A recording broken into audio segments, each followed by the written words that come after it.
ഇനി സംസ്ഥാനത്തെ മഴ മുന്നറിയിപ്പുകളിലേക്ക് കൂടെ പോകാം. സംസ്ഥാനത്ത് ശക്തമായ മഴ തുടർന്നുകൊണ്ടിരിക്കുകയാണ്.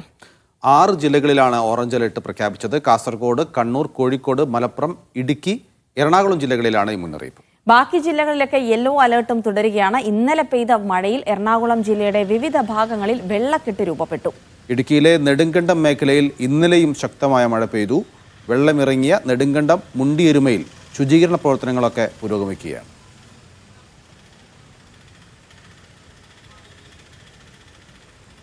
അപ്പോൾ വിവിധ സ്ഥലങ്ങളിൽ നിന്നുള്ള മഴ മുന്നറിയിപ്പുകൾ, നിലവിലെ സ്ഥിതിയൊക്കെ നോക്കേണ്ടതുണ്ട്. അഷിഖ് മുഹമ്മദ് ഇടുക്കിയിൽ നിന്നുള്ള വിവരങ്ങൾ നൽകും. ആര്യ വിനോദ് കൊച്ചിയിൽ നിന്ന്, സലാം മുഹമ്മദ് കോഴിക്കോട് നിന്ന്, സനിസ ശോഭാചന്ദ്രൻ തിരുവനന്തപുരത്ത് നിന്നുള്ള വിവരങ്ങൾ കൂടി പങ്കുവയ്ക്കും. അപ്പോൾ സനിസയിലേക്ക് തന്നെ പോകാം. ആദ്യം എവിടേക്കാണ് മുന്നറിയിപ്പ്? ഇന്ന് എവിടെയൊക്കെ മഴ പെയ്യുമെന്ന് അറിയാതെ. അപ്പോൾ സനിസ, എങ്ങനെയാണ് ഇന്നത്തെ മുന്നറിയിപ്പുകൾ? പല ജില്ലകളിൽ ഓറഞ്ച് അലേർട്ടൊക്കെ പ്രഖ്യാപിച്ചിട്ടുണ്ട്, ബാക്കിയെടുത്ത് യെല്ലോ ഒക്കെ ഉണ്ട്. അപ്പോൾ സംസ്ഥാനത്ത് പരക്കെ മഴയ്ക്കുള്ള സാധ്യത തന്നെയാണ്. ഇതിനിടയിൽ എന്തൊക്കെ ശ്രദ്ധിക്കണം എന്നുള്ള മുന്നറിയിപ്പുകളാണ് നൽകുന്നത് സനിസ? ജിൽസി, നൌഫൽ, സംസ്ഥാനത്ത് മുഴുവൻ ജില്ലകളിലും ഇപ്പോൾ മഴ മുന്നറിയിപ്പുണ്ട്. തുലാവർഷം വളരെ നാശം വിതച്ച് പെയ്തുകൊണ്ടിരിക്കുകയാണ്. 6 ജില്ലകളിലാണ് ഇപ്പോൾ ഓറഞ്ച് അലർട്ട് പ്രഖ്യാപിച്ചിരിക്കുന്നത്. കാസർഗോഡ്, കണ്ണൂർ, കോഴിക്കോട്, മലപ്പുറം ജില്ലകളിൽ ഓറഞ്ച് അലർട്ട് തുടരും. ഇടുക്കി, എറണാകുളം ജില്ലകളിൽ പുതിയതായി ഓറഞ്ച് അലർട്ട് പ്രഖ്യാപിച്ചിട്ടുണ്ട്. കനത്ത സുരക്ഷാ നിർദ്ദേശങ്ങളാണ് കേന്ദ്ര കാലാവസ്ഥാ വകുപ്പിൽ നിന്ന് ലഭിക്കുന്നത്. ബാക്കി ജില്ലകളിലൊക്കെ യെല്ലോ അലർട്ട് തുടരുകയാണ്. ഇപ്പോൾ കൊല്ലം, തിരുവനന്തപുരം ജില്ലകളിൽ കൂടി യെല്ലോ അലർട്ട് പ്രഖ്യാപിച്ചിട്ടുണ്ട്. ഇവിടെ തിരുവനന്തപുരത്തും മഴ തുടരുന്ന സാഹചര്യമാണ്. ഇന്നലെ ഒന്നും അത്ര മഴയുണ്ടായിരുന്നില്ല. എന്നാൽ ഇപ്പോൾ ഇന്ന് കനത്ത് പെയ്യുന്ന ഒരു സാഹചര്യമാണുള്ളത്. കേരളത്തിൽ മൊത്തത്തിൽ മഴ കൂടുതൽ ശക്തി പ്രാപിക്കുന്നതായിട്ടാണ് നമ്മൾ കാണുന്നത്.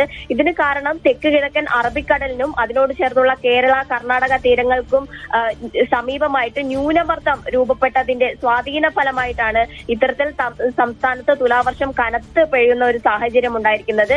ഇത് ഒരു 20 മണിക്കൂറുകൾക്ക് ശേഷം ഒരു തീവ്ര ന്യൂനമർദ്ദമായി ശക്തി പ്രാപിക്കാനുള്ള ഒരു സാധ്യതയുമുണ്ട്. കൂടാതെ തന്നെ ഈ മന്നാർ കടലിടുക്കുകളിന് മുകളിലൊക്കെ ആയിട്ട് ചക്രവാത ചുഴിയും കൂടി സ്ഥിതി ചെയ്യുന്നുണ്ട്. ഇതൊക്കെ ഒരു ഒക്ടോബർ 21 ഈ മഴ ഇവിടെ ഒന്നും തീരുന്നില്ല. ഇത് ശക്തമായി തന്നെ തുടർന്ന് പെയ്യാനുള്ള സാധ്യതകളാണ് കേന്ദ്ര കാലാവസ്ഥാ വകുപ്പിൽ നിന്ന് പറയുന്നത്. ഒക്ടോബർ 21 തന്നെ ബംഗാൾ ഉൾക്കടലിനും അറബിക്കടലിനും മുകളിലായിട്ട് 2 തീവ്ര ന്യൂനമർദ്ദം രൂപപ്പെടാനുള്ള സാധ്യതയുമുണ്ട്. അത്തരത്തിൽ മഴ തുടർന്നും ശക്തമായി തന്നെ പെയ്യാനുള്ള സാധ്യതാ പ്രവചനങ്ങളാണ് കേന്ദ്ര കാലാവസ്ഥാ വകുപ്പിൽ നിന്ന് ലഭിക്കുന്നത്. കൂടാതെ തന്നെ ഇപ്പോൾ ന്യൂനമർദ്ദത്തിന്റെ സ്വാധീന ഫലമായിട്ട് മഴ 2 ദിവസമായി വളരെ ശക്തമായി പെയ്യുകയാണ്. അതുകൊണ്ട് തന്നെ മലയോര മേഖലകളിലൊക്കെ മലവെള്ളപ്പാച്ചിലും ഉരുൾപൊട്ടലും ഒക്കെ ഉണ്ടായിട്ടുണ്ട്.